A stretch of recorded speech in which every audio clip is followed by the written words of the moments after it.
My name is Molly. I'm a pastry chef. My husband, Andy, and I got married 3 years ago.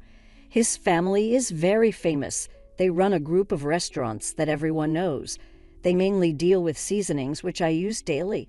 I first learned about them when I went to visit my parents-in-law's house for the first time. I was hesitant to marry into such a respectful family. After all, my husband is the eldest son of the family and has been nominated to be the head of the family. In other words, I will be the wife of the head of the family. Perhaps my anxiety was showing, but my husband said to me, "Don't worry, I will protect you no matter what." He said that and held my hand tightly. However, my mother-in-law seemed to have a very different personality from my husband. Raised by my father, I was a disgrace to the family. With my family background status below on her own, I was an insignificant person who deserved to be ignored. Even if you have a son, he won't be the next heir. That's what she told me as soon as we met. The first meeting was the worst, but I didn't see my mother-in-law that much, so I've only had a few instances of what you might call marriage bullying. But a turning point came. My cake was chosen for the menu of a restaurant owned by my father-in-law. My mother-in-law was very proud of her cake, but it didn't make it past the first round of review. "I don't care since I didn't put my full effort into it," she said, "so even though I didn't say anything, I wonder if she thinks she could actually beat me, a pastry chef, if she really tried." But after that, she must have felt very bad about losing to a simple pastry woman. Her bullying escalated. She used to visit our house only once a month, but she started visiting us frequently and began to make sarcastic comments. "Molly, there's a hair on the floor. I wonder what kind of discipline you received to be satisfied with this kind of cleaning. I'd like to see your parents' faces." My mother-in-law started looking for something wrong as soon as she'd arrived and pointed out loudly. "I did that. If you want to complain, just tell me." My husband responded with a disgusted look on his face.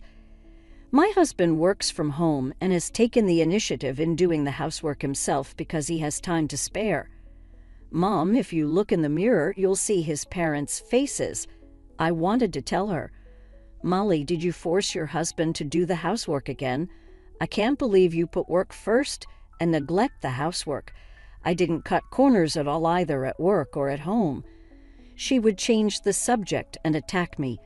Even when my husband tried to stop her, she would yell until I apologized. I had no choice but to bow to her, and she would smile with satisfaction and walk away. My husband always sighed at my mother-in-law's attitude. "I'm sorry. It's because I put work first." "No, I'm sorry. I'm not reliable." A big thing about telling this to her. My husband tried to warn him every time, but my mother-in-law wouldn't listen to him. Probably the only person my mother-in-law listens to is my father-in-law. Well, I just have to put up with my mother-in-law's back sarcasm. If you just let it slide, it will go away in time. But I would soon learn that such naive thinking would not work with my mother-in-law. I never imagined that she would do something like that. It was June. A birthday party was being held through my husband's cousin. A big celebration was planned, to my surprise. They were going to invite people from work besides their relatives. The party was to be held in the hall of a luxury hotel that could accommodate about 100 people. Well, from my husband's family, this is probably not a big deal. Besides, I hear that his cousin is quite beautiful. There must be quite a few men who like to get close to her on this occasion. A few days after my husband informed me of this, I received a call from my mother-in-law. "The main dish is to be made by the family. Decide who will make what." "I see. So here's my suggestion, Molly. You're a pastry chef, so you must be good at cooking. The thing we had before, it was delicious, so why don't you cook that main dish? We'll pay for it, so you don't have to worry about the money." The way my mother said it sounded sarcastic, but it's true that I'm good at cooking in general. Well, the best is cakes, and my mother-in-law has never criticized me for cooking. It's the only genre that my mother-in-law never complains about. "You know how to bake, so do it right. All right, I won't forgive you if there's any mistake." Before I could respond, my mother-in-law concluded on her own and hung up the phone.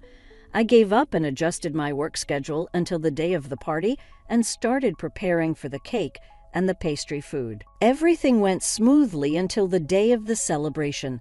My mother-in-law must have thought it was very important because she didn't bother me this time, but I now realize that it was just silence before the storm. On the day of the birthday party, I received a call from my mother-in-law. The time was 10:30 in the morning. The party starts at 12, so my mother-in-law, who is in charge of the event, must be busy making a final confirmation of the venue. I wondered what she wanted, but ignoring the call was too much trouble, so I decided to answer the phone. "Oh, Molly, I checked the food. I can't believe you're going to serve that trash. I'm sorry, but I threw it all away." I couldn't understand what was going on, so I just replied with an indifferent, "Oh, I see." "Excuse me, I'm at work right now. I was in the middle of rushing to get some urgent work done in time for the celebration. I didn't have time to listen to my mother-in-law's nonsense. I told you I threw away all your food. We don't have time. We are starting at 12. Get on and cook it over." I don't understand. Could it be that my mother-in-law doesn't know that I switched my responsibilities today? Yes, I had family members take my responsibility except the cake in order to take care of an urgent request. My cake was scheduled to be delivered an hour before the event started, so the cake at the venue, at least, was not prepared by me. Of course, my mother-in-law doesn't know that. So, to harass me, she threw away all the dishes and is trying to make me make them over again. There's no way a big cake can be made in a few hours to begin with. I guess she wanted to humiliate me in front of everyone. I had no choice but to tell her everything because if I didn't, it would cause a lot of trouble for my husband's relatives. "Mother, please listen to me carefully. I'm in the kitchen. I've been here since this morning. I've been baking a cake to fulfill an urgent order. That's why I'm not in charge of the main dishes. The main cake was to be delivered later," I said slowly and gently as if I was talking to a child. "You're lying. How could that be?" Finally realizing what was happening, my mother-in-law began to panic. "What are you going to do?" "We don't have much time left before we start. You have to do something. It's your fault for not telling me, or else I'm going to say that you threw it away." My mother-in-law was talking crazy things, but it would ruin my reputation as a pastry chef if she blurted out that I threw away the food. I had no choice but to leave the urgent work to my staff and rush to the venue. But there was a traffic jam, and it was a little after 11 o'clock when I arrived at the venue. I had called my husband and explained the situation to him, so when he saw me, he came rushing up to me with a pale face. Apparently, the food didn't make it in time. The food was in the waiting room, but the main dish was missing. So I went to the kitchen, and there was a sink full of food, and then I walked in. It was like a funeral. Some people were even saying that they had no choice but to cancel the birthday party. My mother-in-law, in dire straits, said, "Oh, he threw it away." Of course, she did. As soon as she saw me, she treated me like a culprit. I could see this coming, so that I had made a request to my husband. I'm sick and tired of dealing with my mother-in-law. "I'm going to put an end to all this today," Molly declared abruptly. "Molly, what have you done? You're such a terrible person for interrupting someone's celebration," she yelled at me. My husband's relatives, who had heard the commotion, were all around, and they all turned on me at once. "I believe in what she said, but I didn't throw away the food," I corrected. My mother-in-law was quick to say, "Who else but you? How dare you ruin this celebration? I can only think of you brought up by a single parent," she continued. "I was at work all morning. I'm sure our staff can attest to me. And your mother was the one who told me that you'd thrown away all the food, wasn't it?" I retorted. "I would never say that. That's why single-parent children. I wonder what kind of education we received to put blame on others," I reasoned. My mother-in-law became a tragic heroine appealing to everyone around her that she was the victim. My mother-in-law, who had been in the family for more than 20 years, was more trusted by the relatives than me, who has only been a member of the family for a few years.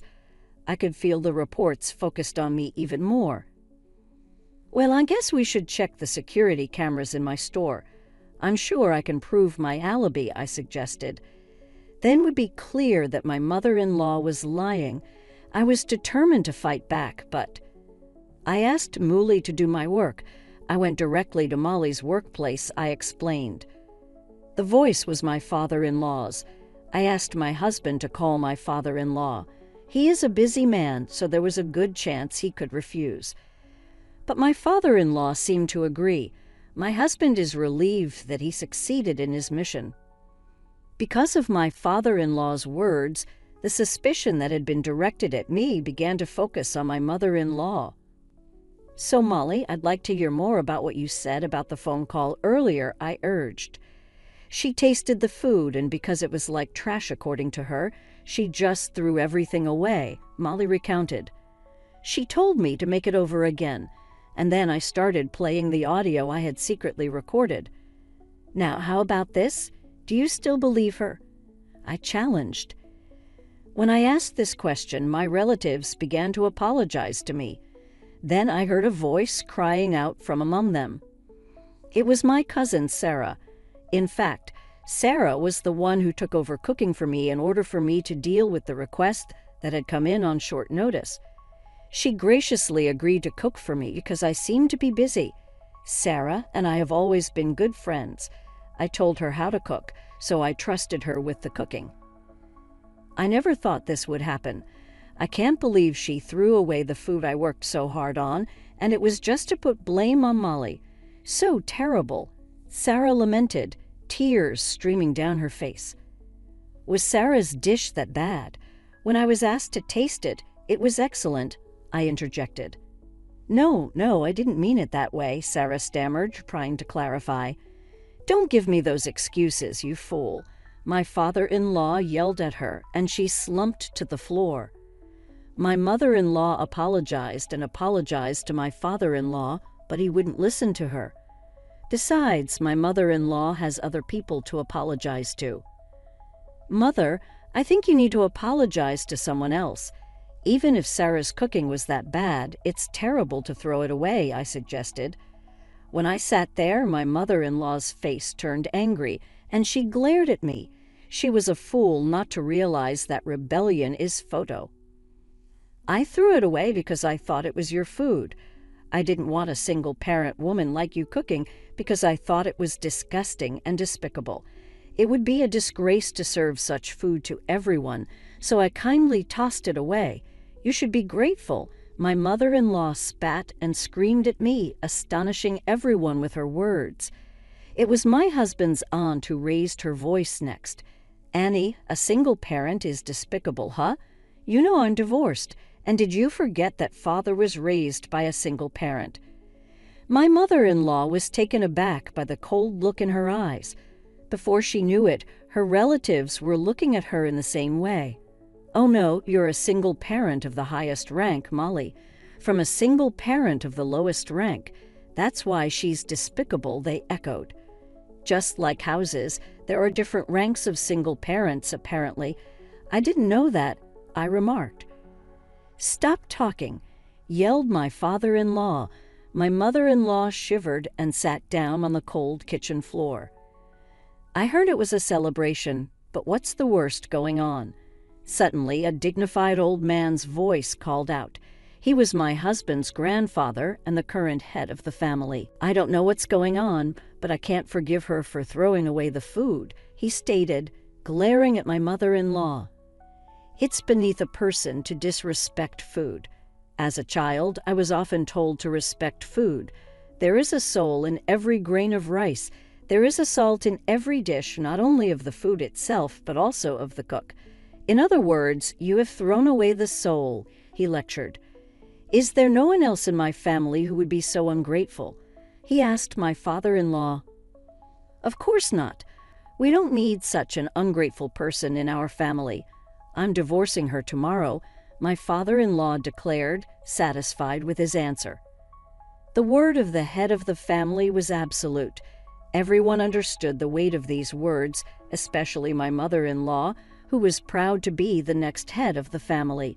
She went around apologizing to all the relatives for ruining the celebration and throwing away the dish. Some relatives even shouted at her for abuse. As for the division of property, they agreed to provide a small amount of money. My mother-in-law was evicted from the house and had to live in a cheap apartment. Now she works part-time, and her boss, who is younger than her, gets mad at her every day. Now that I'm free from the stress of my mother-in-law, my work is going very well, and several of my cakes are now on the menu of my father-in-law's restaurant.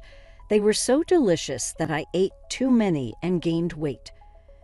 A few months later, my belly got as big as my father-in-law's. I didn't overeat. I was pregnant, I admitted. I want to keep this happiness for the sake of my future child and my husband. With this vow, I continue to bake cakes to bring smiles to the faces of my customers.